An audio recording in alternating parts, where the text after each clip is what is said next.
Back to today's video. Today is Saturday, August 1st, 2020. Happy August. I'm not making an election prediction today, but I'll probably release one tomorrow. And also a Senate election projection. I haven't made one of those in a little bit of time.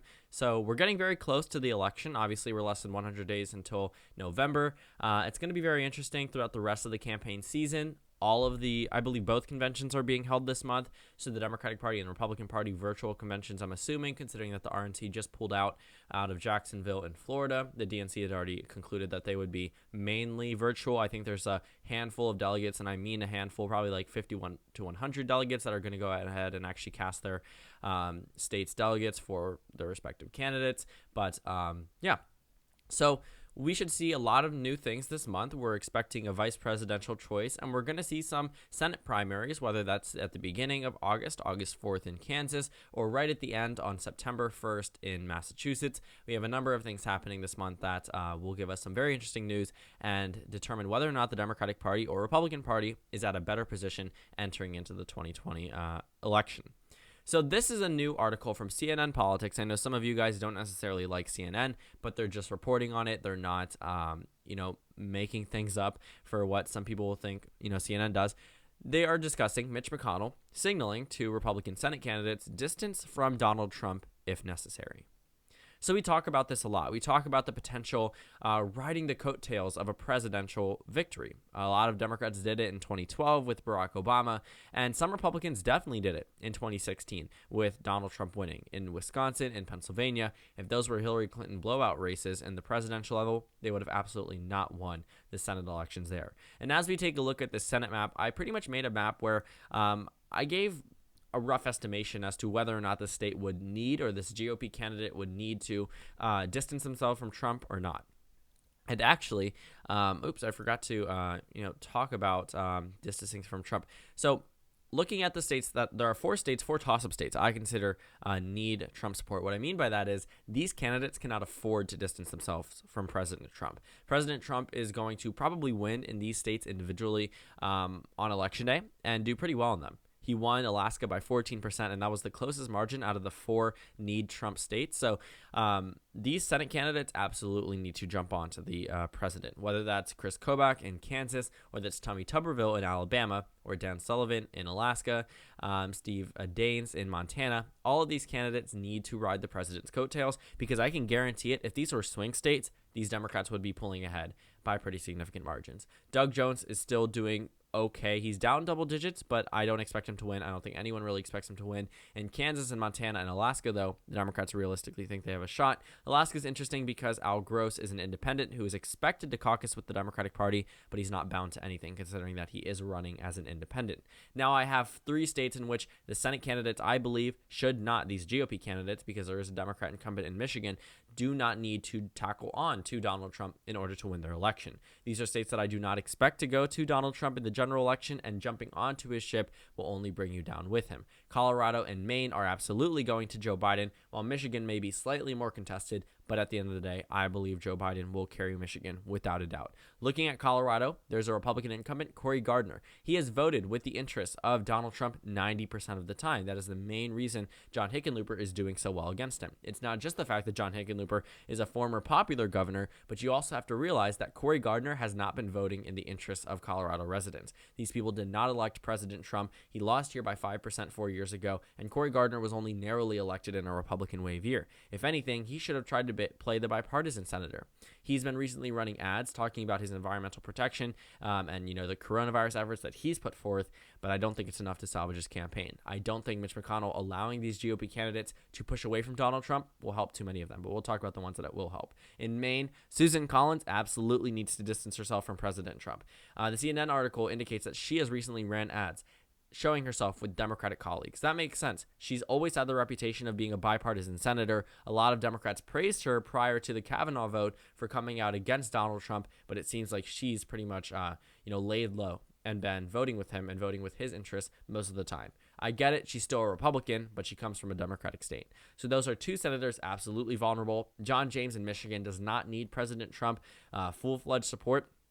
I don't think he should be campaigning with him. I understand Michigan might be slightly competitive, but I honestly think Michigan is a lost cause for the GOP at this point in time. Unless something drastically changes. which is possible. We have a couple of months until the election. Michigan is likely to go to Joe Biden. So I have 5 states that I consider to be about even.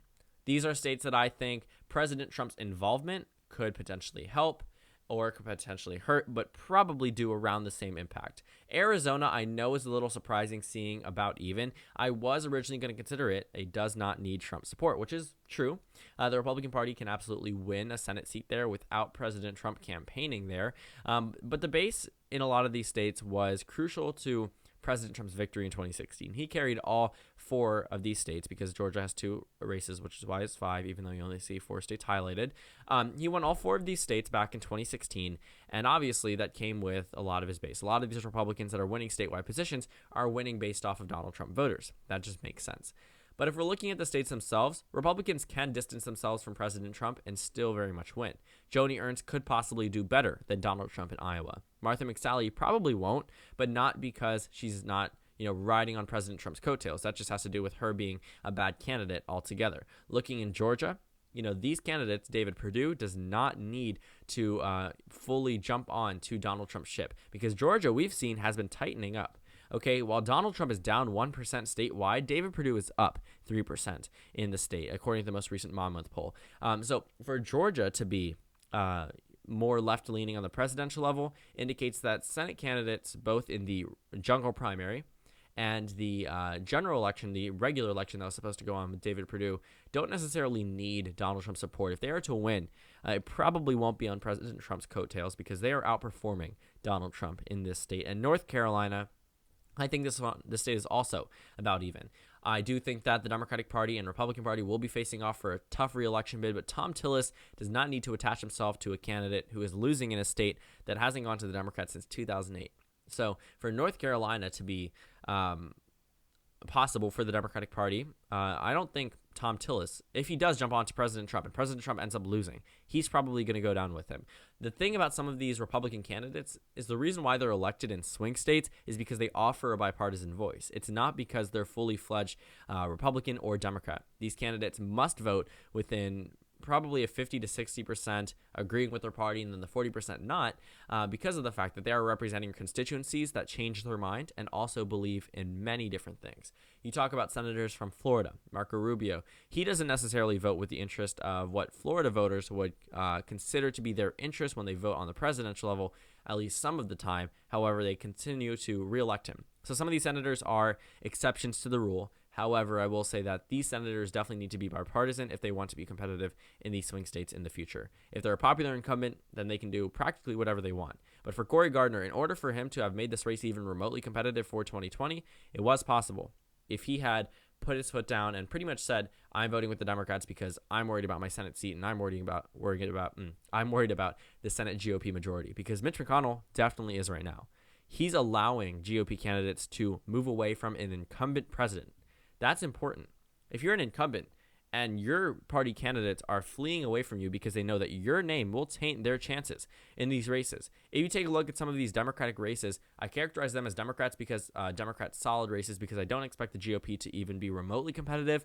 But for a lot of these candidates, they're distancing themselves from President Trump because they know he's not winning there on the presidential level. So there's no reason to tackle onto him if he can't carry you to victory. That'll only be important in solid GOP states. And even in some swing states, it may not be too important despite Donald Trump carrying the state, like Iowa, by 9% 4 years ago. And Joni Ernst is a pretty well-known senator on their own, but every time a senator tackles on to President Trump, takes a picture with him, campaigns with him, Lincoln Project, a number of political ads drop about this candidate, about this person, this senator, that people are saying, don't forget, they are only voting for President Trump's interests, not your own. And I think that's a very powerful message that is working across this country, that is making a number of races competitive that should not have been competitive even a year ago. We actually can see how much it's actually changed just from 4 years ago. According to the Cook Political Report in November 2019, they projected the Republican Party would absolutely carry the majority. They gave them 7 likely and lean Republican states and 13 solidly Republican states and 4 toss-up races,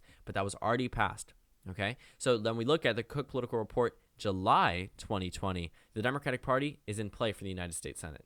The Republicans go from 13 solid races down to 10, remain 7 lean and likely, but add 2 into the toss-up column, and 2 more races, I'm assuming, move over into the solid Democratic column, which I guess means one toss-up column went lean/likely Democrat, and then two of those, or maybe, you know what, two of the races out of the three moved over into the solid Democratic column. That left one toss-up seat, and then one more additional went over from the toss-up column, and then three moved down to likely or toss-up. Pretty much, the map looks a lot better. I know that's a little bit confusing to explain, but if you're looking at it, I don't know if someone's just listening to this because some people do that, but if you look at the graphic on my screen, you can pretty much understand what I'm trying to say. The Democratic Party is way more in play than they were in the past, and if we're looking, they talk about Cory Gardner moving himself away from President Trump. They talk about Susan Collins doing the same thing. Even Martha McSally, Tom Tillis. These people are in Trump states or states that were competitive in 2016, at least swing states. Maine was within 3%.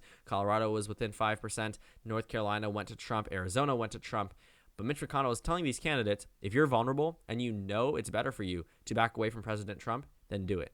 But it's crazy to see. Because, yes, this happened under President Barack Obama, and those are the same people that ended up losing their Senate seats in the past or in midterm election years. And this tactic really is a sign that the GOP knows that they are super vulnerable in the United States Senate, and they know President Trump is now a liability onto some of these races.